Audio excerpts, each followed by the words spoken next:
Toast tayo ng garlics. Bawang para sa oatmeal. Oatmeal lugaw.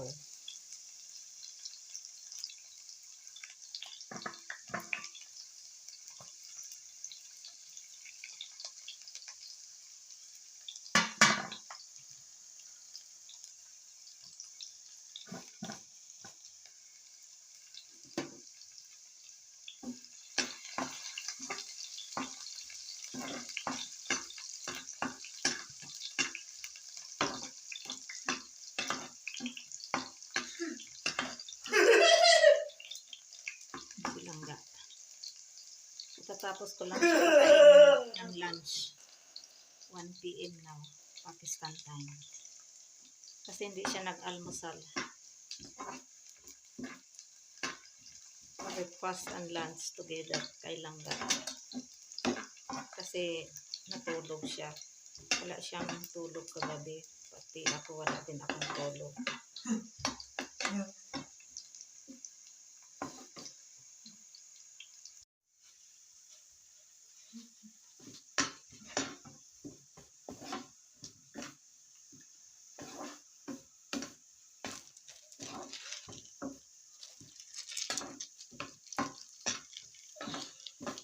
Yan, tama na ito. Kaya patayin na natin yung apoy.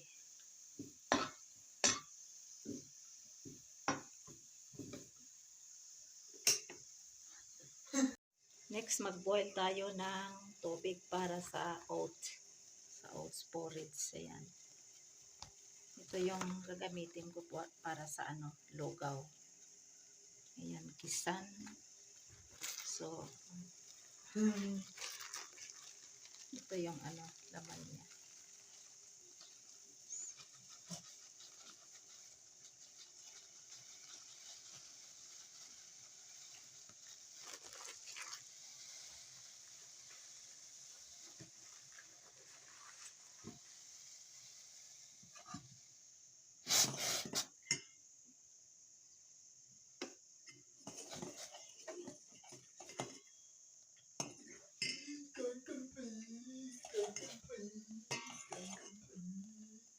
Marami yata yung nilagay kong tubig.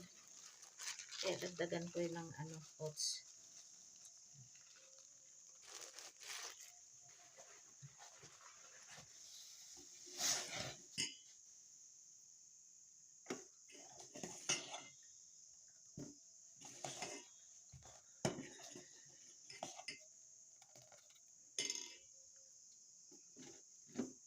And then, lagyan ko ng konting chicken flake and salt.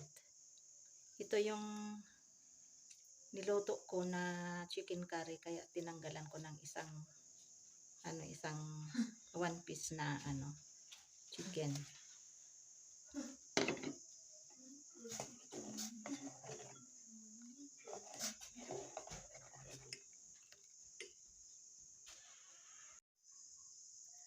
Luto na itong oats, kaya ilagay ko na ito sa mangkok.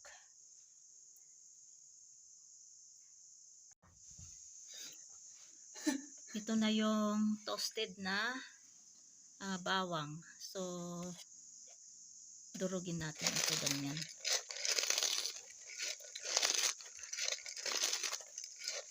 Ang bango ng bawang. Ito yung bawang namin na organic, native, normal. O kaya ordinary na bawang. Malalaki ang ngipin. Malalaki yung clove. Isang clove malaki. Pero mas malaki yung yung G1 garlic.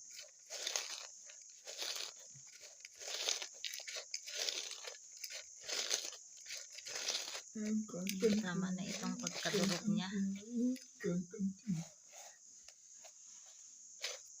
Ayan. So, ilagay natin dito sa oats. Ayan. Kunti lang ang niluto ko kasi ako lang naman kakain.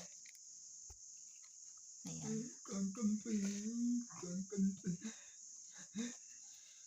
And then, ito yung spring onion. Kinuha ko doon din sa tanim namin. Kunti lang. Ayan. Ang aking simple na version na oats lugaw.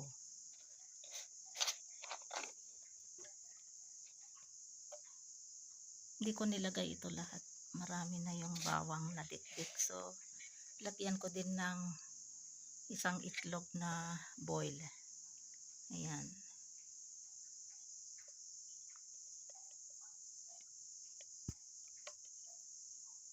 Ayan.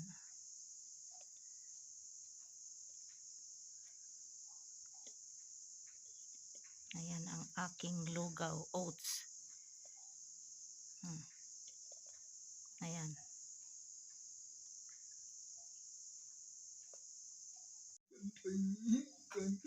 Ayan, kain tayo ng oats lugaw. Ayan. Hindi ko na lang ipakita paano kakain. Ayan. My simple oats lugaw. Ayan, tikman na natin. Kain tayo ng oats lugaw.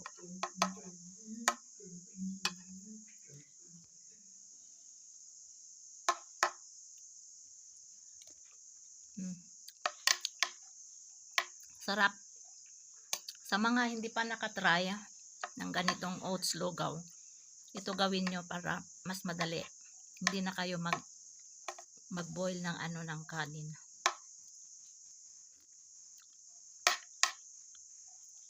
Sarap.